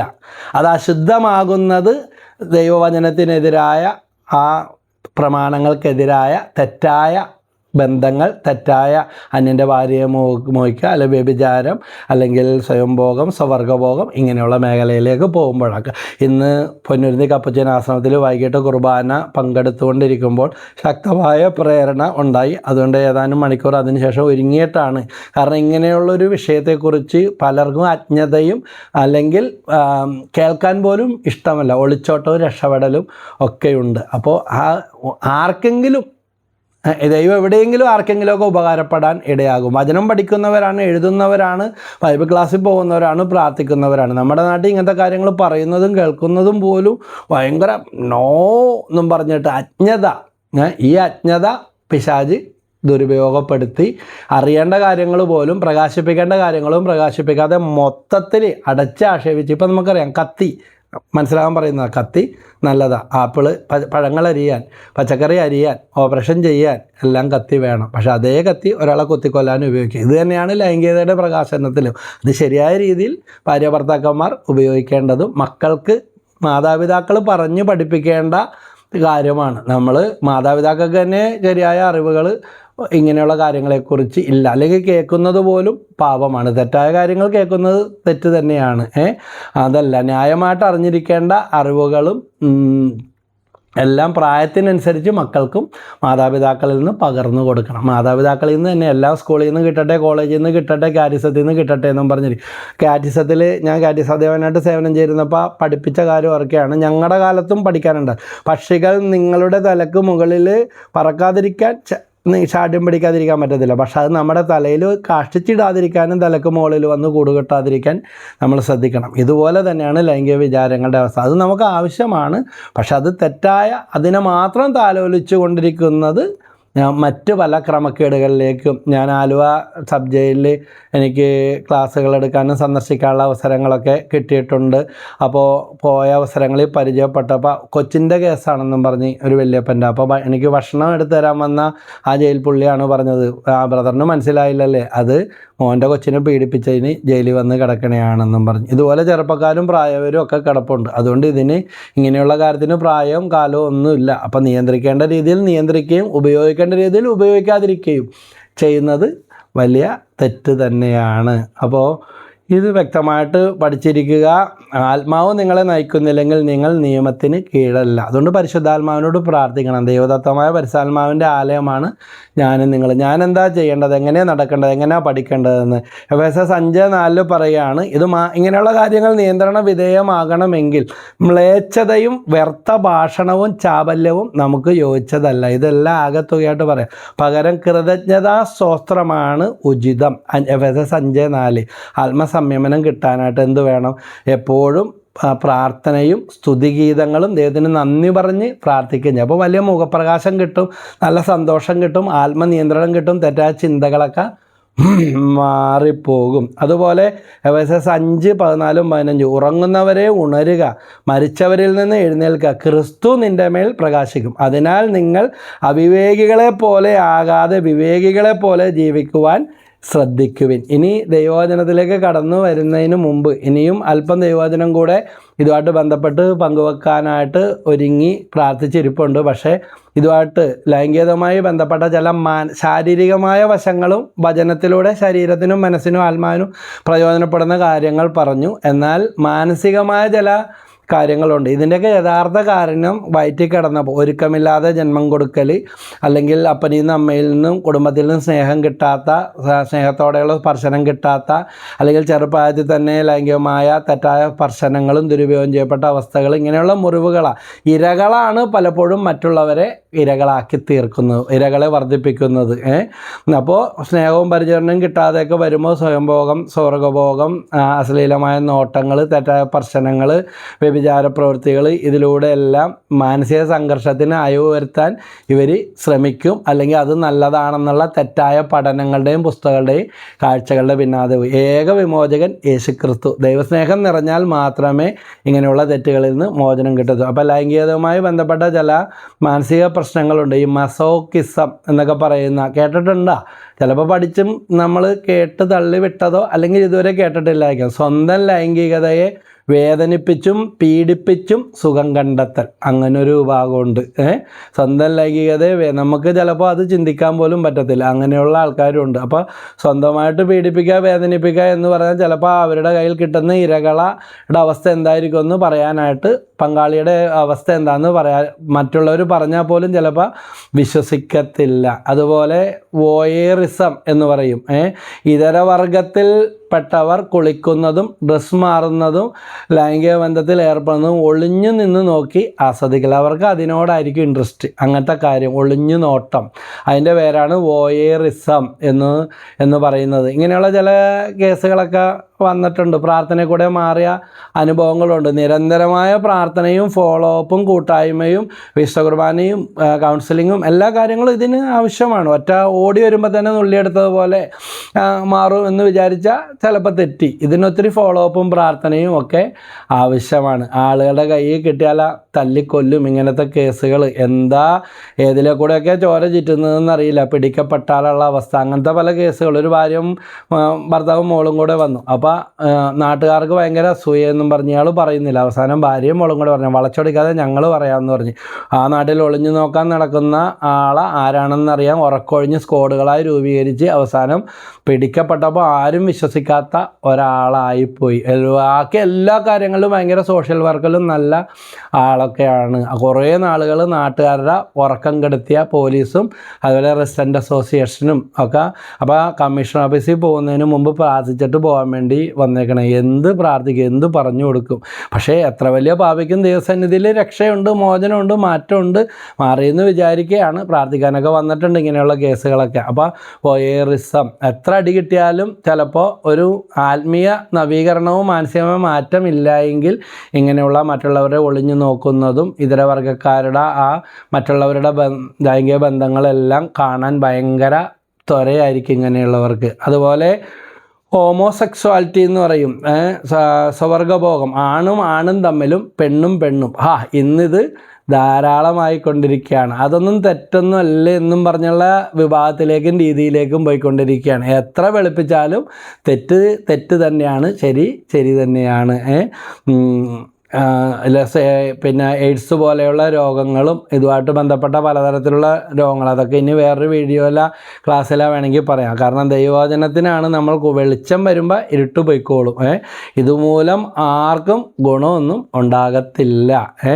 ദൈവം നിശ്ചയിച്ചതാണ്. സോദോം ഗൊമോറയുടെ നാശത്തിന് പറഞ്ഞ സ്ഥലത്തിലെ ആ ജനതകളുടെ നാശത്തിന് കാരണമായി തീർന്ന സങ്കീർത്തനം 39:11 പറയുകയാണ്, പാപം മൂലം അവിടുന്ന് മനുഷ്യനെ ശിക്ഷിക്കുമ്പോൾ അവന് പ്രിയങ്കരമായതിനെയെല്ലാം അവിടുന്ന് കീടത്തെ പോലെ നശിപ്പിച്ച് കളയുന്നു എന്ന് പറഞ്ഞാൽ അവിടുന്നൊരു തുണിക്കഷ്ണം പോലും, ഒരു വെട്ടടക്കാപ്പൂള് പോലും എടുക്കരുതെന്ന് പറയുന്നത് പോലെ ഇങ്ങനെയുള്ള ആ ശാപം വീണ സ്ഥലങ്ങളിൽ തിന്മ വേട്ടയാടും. എന്തു ചെയ്താലും ഉയരാനായിട്ട് ഭയങ്കര പാടായിരിക്കും. ഫ്രോട്ടോറിസം എന്ന് പറയുന്നൊരു സാധനമുണ്ട്. ബസ്സിൽ യാത്ര ചെയ്യുമ്പോൾ ഇതര വർഗത്തിൽപ്പെട്ടവരുടെ ശരീരത്തെ വസ്ത്രം, നമ്മളൊന്നും പറഞ്ഞാൽ ചിലപ്പം വിശ്വസിക്കില്ല, അങ്ങനെയുണ്ട് ഒരു വിഭാഗം. അവരുടെ ശരീരത്തെ മുട്ടുക, ശരീരത്തെ പിടിക്കുക, മറ്റുള്ളവരുടെ വസ്ത്രത്തിൻ്റെ ചൂടും സ്പർശനവും ആഗ്രഹിച്ച് അതിനുവേണ്ടി ശ്രമിക്കൽ. ഫ്രോട്ടോറിസം എന്നാണ് അതിൻ്റെ പേര്. മറ്റുള്ളവരെ മുട്ടാനും ഒരക്കാനും മുട്ടിയൊരക്കാനും, ആണുങ്ങളുടെ ബസ്സുകൂടെ കയറി പെണ്ണുങ്ങളുടെ ബസ്സുകൂടെ ഇറങ്ങുന്ന ആണുങ്ങളെയും അല്ലാത്ത ആൾക്കാരെയും, ആണും പെണ്ണും എല്ലാം ഈ വിഭാഗത്തിലൊക്കെ വരുന്നതാണ്. അപ്പോൾ ഇങ്ങനെയുള്ള വല്ലതും നമ്മളിലുണ്ടോ അല്ലെങ്കിൽ നമ്മുടെ കുടുംബത്തിലുണ്ടോ, ഇതൊക്കെ മാറ്റിയെടുക്കണം. കൗൺസിലിങ്, പ്രാർത്ഥന, കൂട്ടായ്മ, ജീവിത നവീകരണ, ധ്യാനം, മുടങ്ങാതെയുള്ള വിശ്വകുർബാന സ്വീകരണം, കുമ്പസാരം, ഇതെല്ലാം അടിക്കടിയുള്ള കൂദാശ സ്വീകരണം എല്ലാം ഇതിന് സഹായിക്കും. സൈക്കോളജിസ്റ്റ്, സൈക്കാട്രിസ്റ്റ് ഇവരുടെ എല്ലാം സേവനം പോലും ആവശ്യമുള്ള മേഖലയാണ്. കാരണം ചിലപ്പോൾ മരുന്ന് പോലും ആവശ്യമായി വന്നേക്കാം. വളരെ പ്രധാനമായ കാര്യം മാനസികമായ മാറ്റങ്ങൾ. നാർസിസം, സ്വന്തം സൗന്ദര്യം, സ്വന്തം കാര്യങ്ങൾ, പുകഴ്ചകൾ, പടങ്ങൾ എല്ലാം ചെയ്ത് ഇന്നിത് കൂടുതലാണ്. ഫേസ്ബുക്കിലും വാട്സാപ്പിലൊക്കെ സ്വന്തം കാര്യങ്ങൾ ഇങ്ങനെ പോസ്റ്റ് ചെയ്യുമ്പോൾ നമ്മൾ പോലും അറിയാതെ നമ്മളിങ്ങനെ ഒരു ലെവലിലോട്ട് വളരും. നാർസിസം, സ്വന്തം സൗന്ദര്യം ആസ്വദിക്കുന്ന, തന്നോട് തന്നെ തോന്നുന്ന അമിത അനുരാഗ സ്വഭാവം. എത്ര സൂക്ഷ്മമായിട്ട് ഓരോ കാര്യം നമ്മൾ ശ്രദ്ധിക്കണം. അങ്ങനത്തെ ഒരു സ്വഭാവം ഉണ്ടോ? സ്വയം ആരാധന, അല്ലെങ്കിൽ അങ്ങനെ അവനവനെ തന്നെ കണ്ടു അവനവൻ്റെ പടങ്ങളും ചിത്രങ്ങളും ഇതെല്ലാം കണ്ട് അവനവനെ തന്നെ ആരാധിക്കുകയും ചെയ്യുന്ന നാർസിസം. അതുപോലെ പിഗ്മാലിയനിസം എന്ന് പറയും. നഗ്നചിത്രങ്ങളും പ്രതിമകളും കാണുമ്പോൾ വികാരങ്ങളുണ്ട്. ഇങ്ങനെയുള്ള കേസുകളൊക്കെ നമ്മുടെ അടുത്തൊക്കെ വന്നിട്ടുണ്ട്. സൈക്കാട്രിസ്റ്റിൻ്റെ സേവനം ആവശ്യമുള്ളവരെ അങ്ങനെ വിടേണ്ടത് പറഞ്ഞ് വിട്ടിട്ടുണ്ട്. ഇപ്പോഴും അത്യാവശ്യമുള്ളത് അങ്ങനെ തന്നെ ചെയ്യാറുണ്ട്. അപ്പോൾ സൈക്കാട്രിസ്റ്റും സൈക്കോളജിസ്റ്റും ഇങ്ങനെ പല വിഭാഗങ്ങളും നമുക്കിന്ന് ചികിത്സാ രീതികൾ, കൗൺസിലിങ്ങിനും മറ്റു കാര്യങ്ങളും എല്ലാം ഉണ്ട്. അപ്പോൾ പിഗ്മാലിയനിസം, നഗ്നചിത്രങ്ങളും പ്രതിമകളും കാണുമ്പോൾ വികാരമുണ്ടാകുകയും പലരും പുറത്ത് പറയാത്ത, ഒതുക്കി വെക്കുന്ന കാര്യങ്ങളാണ്. അവസരം കിട്ടിയാൽ ലൈംഗിക തൃപ്തിക്ക് വേണ്ടി ഇവയെ ഉപയോഗിക്കാൻ പ്രേരിപ്പിക്കുന്ന മാനസിക രോഗമാണ്. ചിത്രത്തിൽ ഒരു പടത്തിൽ പോലും, ദൈവത്തിൻ്റെ പടത്തിൽ പോലും നോക്കാൻ പറ്റുന്നില്ല. ഇങ്ങനത്തെ കേസുകളൊക്കെ വന്നിട്ടുണ്ട്. ഇതൊക്കെ ഉണ്ടാകുന്ന ചോദിക്കും. ഉണ്ട്. ഞാൻ നായേഴ്സ് ഹോസ്പിറ്റലിൽ ഡോക്ടറിൻ്റെ അടുത്തോട്ട് പറഞ്ഞു വിട്ട കേസാണ്. ചിലത് കാക്കനാട് കുസുമഗിരി മെൻ്റൽ ഹോസ്പിറ്റൽ, പൈങ്കുളം ഹോസ്പിറ്റലിലോട്ട് റെഫർ ചെയ്ത കേസുകളുണ്ട്. ഇച്ചിരി വെള്ളം ചെന്ന് കഴിഞ്ഞാൽ പിന്നെ ഭാര്യനെ കംപ്ലീറ്റ് നേക്കഡായിട്ട് മക്കളുടെ മുമ്പിൽ നിർത്തുക. ഇപ്പം മരിച്ചു പോയ ആളൊക്കെ അങ്ങനെയുള്ള ഇതൊക്കെ. എന്നാൽ ഏറെക്കുറെ പരിഹാരങ്ങളൊക്കെ ഉണ്ടായി. അപ്പോൾ ഇവിടെ ഒരു ഡോക്ടർ അജിത് ഭാസ്കർ ഉണ്ടായിരുന്നു. ഇപ്പോൾ അദ്ദേഹത്തിൻ്റെ മകനുണ്ട് ഈ വയറ്റിലൊക്കെ അടുത്ത്. അങ്ങനെ ചികിത്സകൾ വേണ്ടത് പുച്ഛിച്ചിട്ട അല്ലെങ്കിൽ നാണക്കേട് വിചാരിച്ചിട്ട കാര്യമില്ല. ചികിത്സകൾ തേടേണ്ടത് എത്രയും പെട്ടെന്ന് ചികിത്സകൾ തേടുക. മരുന്നും പ്രാർത്ഥനയും എല്ലാം വേണം. ഏതിൽ കൂടെ ആണെങ്കിലും സുഖപ്പെടുന്നെങ്കിൽ അത് ദൈവത്തിൻ്റെ ശക്തിയാണ്. മരുന്നാണെങ്കിലും ചികിത്സ ഇതെല്ലാം ദൈവത്തിൻ്റെ, വൈദ്യനാണെങ്കിലും ദൈവത്തിൻ്റെ അനുഗ്രഹവും അറിവുകളും അതിൽ നിന്നെല്ലാം കിട്ടുന്നത്. വീണ്ടും ഈവ് ആഡം ടീസിങ്, അശ്ലീല ധ്വനിയുള്ള ദ്വയാർത്ഥ പ്രയോഗം, കമൻ്റ് അടിക്കൽ, ഇതരവർഗത്തിൽപ്പെട്ടവരെ ബോധപൂർവം മുട്ടി ഉരുമി പോകാനും ശരീരഭാഗങ്ങൾ സ്പർശിക്കാനൊക്കെ ആഗ്രഹിക്കൽ ഭയങ്കര പ്രശ്നമുള്ള. അടിയപ്പം കിട്ടിയെന്ന് ചോദിച്ചാൽ മതി. എത്ര അടി കിട്ടിയാലും മാറാതെ വന്ന കേസുകളൊക്കെ വന്നതും പറഞ്ഞു വിട്ടതും ഓർക്കുകയാണ്. ഈവ് ആഡം ടീസിങ് എന്ന് പറയും. ഈവ് അല്ലെങ്കിൽ ആഡം ടീസിങ് എന്ന് പറയും. ശരീരഭാഗങ്ങൾ സ്പർശിക്കാൻ ആഗ്രഹിക്കൽ, ലൈംഗിക ചേഷ്ടകൾ കാണിക്കൽ, എത്ര കാണിച്ചാലും ഇവർക്ക് മതി വരില്ല. ഇതെല്ലാം ഇങ്ങനെയുള്ളവരുടെ സ്വഭാവമാണ്. ഇങ്ങനെയുള്ള പല പുസ്തകങ്ങളും അറിവുകളും ഇന്ന് സയൻസിലും സഭാപരമായിട്ടൊക്കെ ഉണ്ട്. അപ്പോൾ അതൊക്കെ പഠിക്കണം, വായിക്കണം, മനസ്സിലാക്കണം, മക്കൾക്കൊക്കെ പറഞ്ഞു കൊടുക്കണം. ഒരു സംഭവം കേട്ടിട്ടുണ്ട്. ഒരു മകൻ ഇങ്ങനെ ക്ലാസ്സിലൊന്നും പോകാതെ ഈ ടിവിയും വെച്ച്, അന്ന് VCD ഒക്കെ ഉള്ള കാലം. അപ്പോൾ അമ്മ വന്നപ്പോൾ പെട്ടെന്ന് ഇങ്ങനെ ഇതാക്കി. പക്ഷെ അമ്മക്ക് മനസ്സിലായി മോശം CD കാണുന്നത് എന്ന്. ആ അമ്മ, ബുദ്ധിമതിയായ അമ്മ പറഞ്ഞു, എടാ അത് ഓൺ ചെയ്യും മോനെ, നിൻ്റെ അമ്മയ്ക്കില്ലാത്ത എന്തെങ്കിലും ആ സ്ത്രീക്ക് ഉണ്ടോ, നിനക്ക് എന്താണ് കാണേണ്ടത്, എന്താ അറിയേണ്ടത്. കരഞ്ഞുകൊണ്ട് അമ്മയുടെ കാൽക്കൽ വീണ് ആ മകനെ മാനസാന്തരത്തിലേക്ക് നയിച്ച ഒരനുഭവം ഒരമ്മ പങ്കുവച്ചത് ഓർക്കുകയാണ്. ഇതാ നിൻ്റെ അമ്മക്ക് ഇല്ലാത്ത ഏതെങ്കിലും അവയവങ്ങൾ ആ പടത്തിൽ ആ സ്ത്രീക്കുണ്ടോ, അല്ലെങ്കിൽ നിനക്ക് എന്ത് കാര്യമാണ് ഇതിനെക്കുറിച്ച് അറിയേണ്ടത്, അമ്മയോട് ചോദിക്കുന്നു പറഞ്ഞപ്പോൾ കരഞ്ഞു മാപ്പ് പറഞ്ഞ് കാലയിൽ വീണ അവസ്ഥകൾ. അപ്പോൾ എന്നാൽ നേരത്തെ പറഞ്ഞ പോലെ ഒളിഞ്ഞു നോട്ടം, സ്വന്തം അമ്മയുടെ അനിയത്തിയുടെ ഒളിഞ്ഞു നോക്കാൻ വീടിൻ്റെ ബാത്റൂമിൻ്റെ മുകളിൽ നിന്ന് വാവലിനെ പോലെ തൂങ്ങിക്കിടന്ന് ആ വെൻറ്റിലേഷൻ ആകെ ഇല്ല ബാത്റൂമിൻ്റെ, അങ്ങനെ ഓടി വന്ന് പിടിച്ച കേസൊക്കെ അങ്ങനെ മക്കളായിട്ടൊക്കെ വന്ന കേസുകളൊക്കെ ഉണ്ട്. അപ്പോൾ ഒത്തിരി ഫോളോ അപ്പും ചികിത്സകളും പ്രാർത്ഥനകളൊക്കെ ആവശ്യമുള്ള, വൈദ്യസഹായം പോലും തേടി, അല്ലെങ്കിൽ ഭാവി ജീവിതത്തിൽ വളരെ പ്രശ്നങ്ങൾ ആവർത്തിച്ചുകൊണ്ടേയിരിക്കും, കുറ്റകൃത്യങ്ങൾ പെരുകും, എവിടെയെങ്കിലും തലയൊടിഞ്ഞ് കഴുത്തൊടിഞ്ഞ് വീഴും, അല്ലെങ്കിൽ ആരെങ്കിലും തല്ലിക്കൊല്ലും. ഇങ്ങനെയുള്ള അല്ലെങ്കിൽ അവരുടെ തെറ്റുകൾ മറച്ചു നോക്കാൻ മറ്റുള്ളവരെ എന്തും ചെയ്യും. ഇങ്ങനത്തെ അവസ്ഥകളൊക്കെ ഉണ്ടാകാനുള്ള സാധ്യതകൾ ഉണ്ട്. അതുകൊണ്ട് ഇതിൽ നിന്നെല്ലാം മോചനം നേടാൻ പ്രാർത്ഥനയും ദൈവത്തിൻ്റെ വചനവും ഉറച്ച മനസാക്ഷി വിശുദ്ധീകരിക്കണം. തെറ്റായ ചിന്തകൾ താലോലിക്കുക, തെറ്റായ കൂട്ടുകെട്ടുകൾ, അല്ലെങ്കിൽ തെറ്റായ അറിവുകൾ, തെറ്റായ സിനിമകൾ, CD ഇങ്ങനെയുള്ള കാര്യങ്ങളിലൂടെയൊക്കെയാണ് ഇവയെല്ലാം തഴച്ച്. യൂട്യൂബിലൂടെ ആയാലും ഒരു ചെറുപ്പക്കാരൻ പറഞ്ഞതാണ്, ഇങ്ങനെയുള്ള കാര്യങ്ങൾ സെർച്ച് ചെയ്തിട്ട് വേണ്ടെന്ന് വെച്ചിട്ടും പിന്നെയും വന്ന് ബ്ലിങ്ക് ചെയ്തുകൊണ്ടിരിക്കുകയാണ്. അപ്പോൾ വീണ്ടും വീണ്ടും കാണണം, അല്ലെങ്കിൽ വീണ്ടും വീണ്ടും നോക്കിപ്പോവും.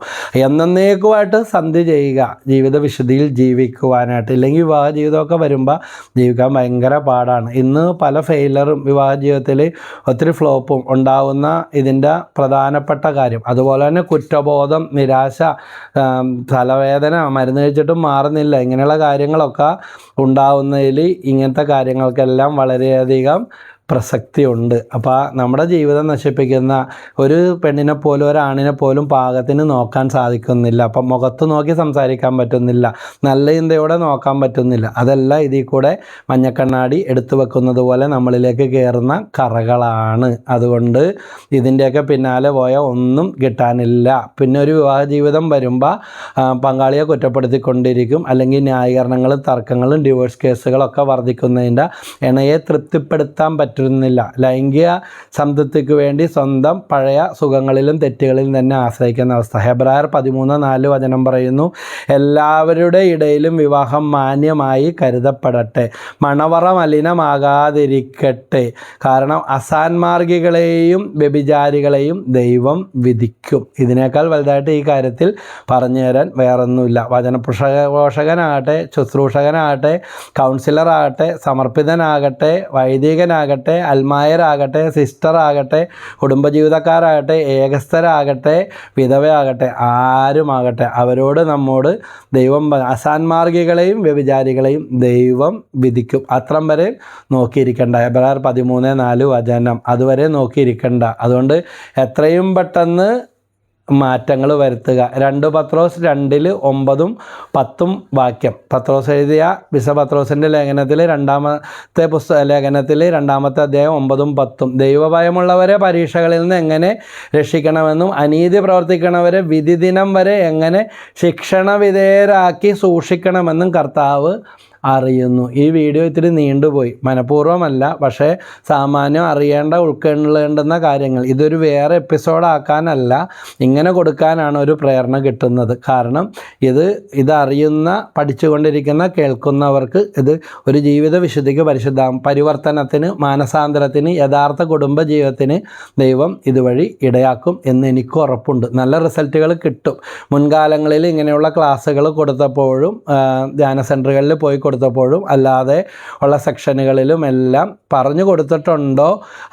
ആരും ഞങ്ങൾക്കിത് പറഞ്ഞു തന്നിട്ടില്ല ബ്രദറെ. ആരും അധികം തൊടാത്ത മേഖലയാണ്, അല്ലെങ്കിൽ ഞങ്ങളധികം കേൾക്കാൻ ഇടകൊടുക്കാത്തവർ എല്ലാവരും രോഗശാന്തി അത്ഭുത അടയാളത്തിൻ്റെ പിന്നാലെ പരക്കം പാകുകയാണ്. അതുകൊണ്ട് പാപവും പുണ്യവും ഉണ്ട്. അതിനിടയ്ക്ക് അത്ഭുതം അടയാളം രോഗശാന്തി നോക്കി ഓടുന്നതിനിടയിൽ ഇതിൽ പലരും തട്ടി വീഴുന്ന അവസ്ഥയാണ്. അതുകൊണ്ട് ഈ കാര്യങ്ങൾ ക്ലിയറായി വരുമ്പോൾ അത്ഭുതം അടയാളം രോഗശാന്തിയൊക്കെ നിങ്ങളെ തേടി വരും, ഉറപ്പാണ്. ജീവിത വിശുദ്ധിയിൽ, ലൈംഗിക, ധാർമ്മിക, ആത്മീയ, മാനസിക വിശുദ്ധിയിൽ ജീവിക്കാൻ തുടങ്ങുമ്പോൾ ബാക്കിയുള്ളതെല്ലാം വരും. അപ്പോൾ 2 പത്രോസ് 2:9-10 അനീതി പ്രവർത്തിക്കുന്നവരെ വിധി ദിനം വരെ എങ്ങനെ ശിക്ഷാവിധേയമാക്കി സൂക്ഷിക്കണമെന്നും കർത്താവ് അറിയുന്നു. പ്രത്യേകിച്ച് മ്ലേച്ഛമായ അഭിലാഷങ്ങൾക്ക് അടിമപ്പെടുന്നവരെയും അധികാരത്തെ നിന്ദിക്കുന്നവരെയും മഹിമയണിഞ്ഞവരെ ദുഷിക്കാൻ പോലും മടിക്കാത്തവരാണ് അവർ. അതുകൊണ്ട് തെറ്റുകളിൽ നിന്ന് തെറ്റുകളിലേക്ക് വഴുതി വീഴുമ്പോൾ പിന്നെ മനസാക്ഷി മരവിപ്പായി. പിന്നെ തെറ്റാണ് ഏതാണ് ശരി ഏതാണെന്ന്. പണ്ടൊക്കെ ചെറിയ തെറ്റ് ചെയ്യുമ്പോൾ പോലും അപ്പം തന്നെ ഒരു അനുതാപവും ഒരു മാനസാന്തരവും അല്ലെങ്കിൽ ഒരു തിരുത്തലൊക്കെ ആഗ്രഹിക്കും. പക്ഷേ പിന്നെ അങ്ങാട് തിരിച്ച് കയറാൻ പറ്റാത്ത അത്ര അകലത്തിലേക്ക് പോകും. അത്ര വലിയ തെറ്റുകൾ ചെയ്താൽ പോലും ഇതെല്ലാം എല്ലാവരും ചെയ്യുന്നതല്ലേ, ഞാൻ അത്ര വലിയ പുണ്യാളനാണോ പുണ്യാളത്തിയാണോ ആര് പറഞ്ഞുതരും? പിശാച് നിൻ്റെ ഉള്ളിലിരുന്ന് പറഞ്ഞു തരും. അതുകൊണ്ട് പാപത്തിൽ നിന്ന് ഓടി അകലുക. കാരണം യൂദാസ് 1:7 യൂദാസ് എഴുതിയ ലേഖനം, ഒറ്റുകാരൻ യൂദാസ് അല്ല, ഈശോയുടെ വത്സല ശിഷ്യനായ യൂദാസ് എഴുതിയ ഒറ്റ അതേള അതിൽ 7-ാമത്തെ വാക്യം. അതുപോലെ തന്നെ സോതോമിനെയും ഗൊമോറയെയും അവയെ അനുകരിച്ച് എന്ന് പറഞ്ഞാൽ ഈ വ്യഭിചാര സ്വവർഗ ആസക്തി മൂലം പാപത്തിൽ ജീവിച്ച ദൈവം നശിപ്പിച്ച് കളഞ്ഞ സോതോം ഗൊമോറ എന്ന് പറഞ്ഞ ഇന്നും അവശേഷിക്കുന്ന അടയാളമാണ് ആ സ്ഥലത്തിൻ്റെ. അത് ഗൊമോറയും അവയെ അനുകരിച്ച് ഭോഗാസക്തിയിലും വ്യഭിചാരത്തിലും മുഴുകിയ ചുറ്റുമുള്ള പട്ടണങ്ങളെയും നിത്യാഗ്നിയുടെ ശിക്ഷയ്ക്ക് വിധേയമാക്കി അവിടുന്ന് എല്ലാവർക്കും ദൃഷ്ടാന്തം നൽകിയിരിക്കുന്നു. അപ്പോൾ ഇനി വേറെ അടയാളമൊന്നും അന്വേഷിച്ച് നടക്കണ്ട. ഇത്രയും നാളായിട്ട് കുഴപ്പമൊന്നുമില്ല, ഇതെല്ലാം എല്ലാവരും ചെയ്യണതല്ലേ, ഇതിലും വലിയ ആൾക്കാർ വരെയും ചെയ്യണം. പിന്നെ ഈ കൃമി അല്ലെങ്കിൽ ഞാനാന്നൊക്കെ പറഞ്ഞിട്ട് നമ്മൾ പറയും. ആരായാലും ആർക്കും ഒഴികഴിവില്ല. വിശുദ്ധിയിൽ ജീവിക്കുക, ആത്മാവിൻ്റെ പ്രേരണ അനുസരിച്ച് ജീവിക്കുക. നേരത്തെ പറഞ്ഞ പോലെ ഗലാത്യ 6:16-17 വാക്യങ്ങളിൽ പറഞ്ഞ ആത്മാവിൻ്റെ പ്രേരണ അനുസരിച്ച് വ്യാപരിക്കും. ജഡമോഹങ്ങൾ ഒരിക്കലും തൃപ്തിപ്പെടുത്തരുത്. വലിയ അഗാധമായ ഗർത്തത്തിലേക്കായിരിക്കും തിരിച്ചു കയറാൻ പറ്റാത്ത രീതിയിലുള്ള നാശത്തിലേക്ക്. നേടിയതും കഷ്ടപ്പെട്ടതും ഉണ്ടാക്കിയതും എല്ലാം പോകാൻ നിമിഷ നേരം മതി. ചീത്തപ്പേരുണ്ടാകാൻ ഒരു നിമിഷം മതി.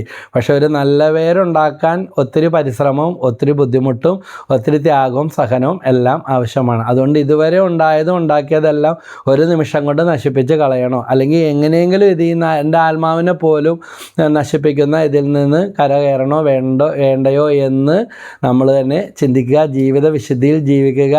1 കൊരിന്തോസ് 3-ാം അധ്യായത്തിലും 6-ാം അധ്യായത്തിലും വിശുദ്ധ പൗലോസിക വളരെ വ്യക്തമായിട്ട് പഠിപ്പിക്കുന്നുണ്ട്. ദൈവദത്തമായ പരിശുദ്ധാത്മാവിൻ്റെ ആലയമാണ് നിങ്ങളുടെ ശരീരമെന്ന്.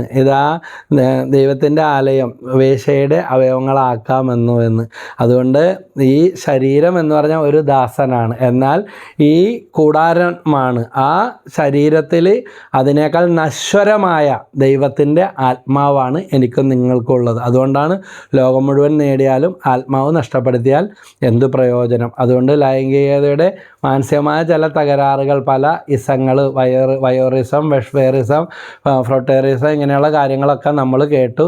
ഇതിലെന്താണ് എനിക്ക് മാറ്റാനുള്ളത്, എന്നിലുള്ളത്, അല്ലെങ്കിൽ എൻ്റെ ജീവിതത്തിലുണ്ടോ മസോക്കിസം, വയോറിസം, ഹോമോസെക്ഷുവാലിറ്റി, നാർസിസം, പിഗ്മാലിയനിസം, അഥവാ ആഡം ടീസിങ് ഇങ്ങനെയുള്ള ഏതെങ്കിലും തരത്തിലുള്ള കാര്യങ്ങൾ, സൂഫീലിയ, മൃഗങ്ങളുമായിട്ടുള്ള ലൈംഗിക ബന്ധം കാണാനും ചെയ്യാനും ഉള്ള താല്പര്യങ്ങൾ, ഇതെല്ലാം അശുദ്ധ പാപങ്ങളാണ്, ദൈവം വെറുക്കുന്ന തിന്മയാണ്. അതുകൊണ്ട് ഇത് തലമുറകളെ വേട്ടയാടും. നമ്മൾ ചെയ്ത പുണ്യം, ഞാനിപ്പോൾ ഡിപ്പോസിറ്റുകൾ, വരുമാനങ്ങൾ സമ്പാദിച്ചിട്ടാൽ അത് എൻ്റെ കാലം കഴിയുമ്പോൾ ഒന്നുകിൽ നോമിനി വെച്ചിട്ടുണ്ടെങ്കിൽ എൻ്റെ കുടുംബത്തിലെ നോമിനിക്ക് കിട്ടും. അല്ല എങ്കിൽ ലീഗലായിട്ട് ലീഗൽ ഹയർഷിപ്പ് സർട്ടിഫിക്കറ്റ് കൊണ്ടുവരാൻ പറയും ബാങ്കിൽ നിന്ന്. കൊണ്ടുവരുമ്പോൾ അവകാശപ്പെട്ട ആ ലീഗൽ ഹയർഷിപ്പ് കൊണ്ടുവരുന്ന എൻ്റെ സ്വന്തത്തിലും ബന്ധത്തിലും ഏറ്റവും അടുത്ത ആ കുടുംബക്കാർക്ക് അത് കൊണ്ടുവന്ന് കഴിയുമ്പോൾ, ആ ഗവൺമെൻറ് രേഖ സംഘടിപ്പിച്ച് കൊണ്ടുവന്ന് കഴിയുമ്പോൾ അവർക്കത് തുല്യമായിട്ട് ന്യായപ്രകാരം വിഭജിക്കപ്പെട്ടു. അല്ലെങ്കിൽ ഞാൻ വിൽപത്രം എഴുതി വെച്ചിട്ടുണ്ടെങ്കിൽ ആ വില്ലിൽ പറഞ്ഞിരിക്കുന്നത് പോലെ. അപ്പോൾ പുണ്യമാണ്, നന്മയാണ്, സമ്പത്താണെങ്കിൽ നമ്മൾ നേടിയത് അവർക്ക് കിട്ടുന്നത് പോലെ നമ്മൾ നേടി വെക്കുന്നത് അശുദ്ധിയും പാപവും തഴക്കദോഷവും തെറ്റായ ജീവിത രീതിയും ആരും കാണുന്നില്ല അറിയുന്നില്ല എന്ന് കരുതി ഒളിച്ചോടിയിട്ട് കാര്യമില്ല. ഒട്ടകപ്പക്ഷി വലിയ ശരീരമാണ്, അത് കുഴി കുഴിച്ച് ശത്രുക്കളെ കാണുമ്പോൾ സ്വന്തം തല ഇറക്കി വെക്കുക. ഇതൊക്കെ നമുക്ക് പാഠമാണ്. ബൈബിളിൽ ജോബിൻ്റെ പുസ്തകത്തിലുണ്ട്. ഒട്ടകപ്പക്ഷി വലിയ ശരീരം ആണ്, പക്ഷേ തല കുഴിയിലിറക്കി വെക്കുമ്പോൾ അതിൻ്റെ ചിന്ത അതിനാരും കാണുന്നില്ല. വലിയ ശരീരമാണ്, പക്ഷേ ബുദ്ധിവികാസം ഇല്ല. അങ്ങനെയുള്ള മനുഷ്യരെയും കണ്ടെത്താറുണ്ട്. ആരും കാണുന്നില്ല, അറിയുന്നില്ല, അല്ലെങ്കിൽ ഇതുവരെ പിടിക്കപ്പെട്ടിട്ടില്ല. എപ്പോഴാ പിടി വീഴുന്നത് എന്ന് അറിയില്ല. പല നാൾ കള്ളൻ ഒരു നാൾ പിടിക്കപ്പെടും. അതുകൊണ്ട് ഇതാ ദൈവത്തിൻ്റെ വിധിയുടെ മുമ്പിൽ, അല്ലെങ്കിൽ നിൻ്റെ മനസാക്ഷിയുടെ കോടതിയുടെ മുമ്പിൽ നിൽക്കേണ്ട ഒരു നിമിഷം, ഒരു ദിവസം എനിക്കും നിങ്ങൾക്കും ഉണ്ട്.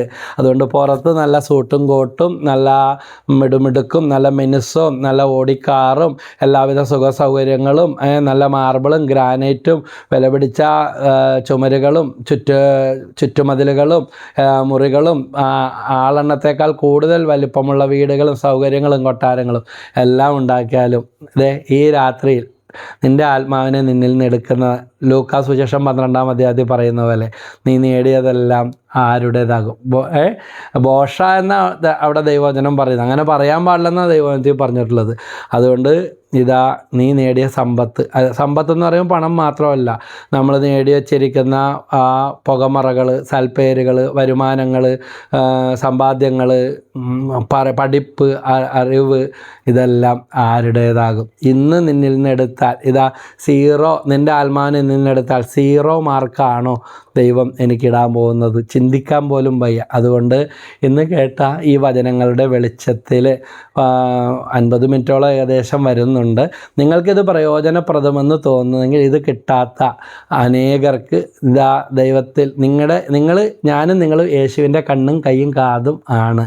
അതാ എനിക്ക് ദൈവം ഈ പ്രേരണ, ഈ വചനം, ഈ മെസ്സേജ് തന്നതുപോലെ ഇത് കിട്ടാത്ത മറ്റുള്ളവർക്കും ഒന്ന് ഷെയർ ചെയ്ത് കൊടുത്ത് അവരുടെ ജീവിത വിശുദ്ധിയിലേക്ക് നയിച്ചാൽ, യാക്കോബ് 5:19-20 പറയുന്നുണ്ട്, പാപിയെ തെറ്റായ മാർഗ്ഗം പിന്തിരിക്കുന്നവൻ ഒരു പരിഹാര ശുശ്രൂഷയാണ്. തൻ്റെ തന്നെ ആത്മാവിൻ്റെ നിരവധിയായ പാപങ്ങൾ തുടച്ചു നീക്കുന്നു. നമ്മുടെയും കുടുംബത്തിൻ്റെയും തലമുറകളുടെയും കുമ്പസാരത്തിൽ പോലും പറഞ്ഞതോ പറയാത്തതോ വിട്ടുപോയതോ ഏതോ ആട്ടെ, ആത്മാവിൻ്റെ നിരവധിയായ പാപങ്ങൾ.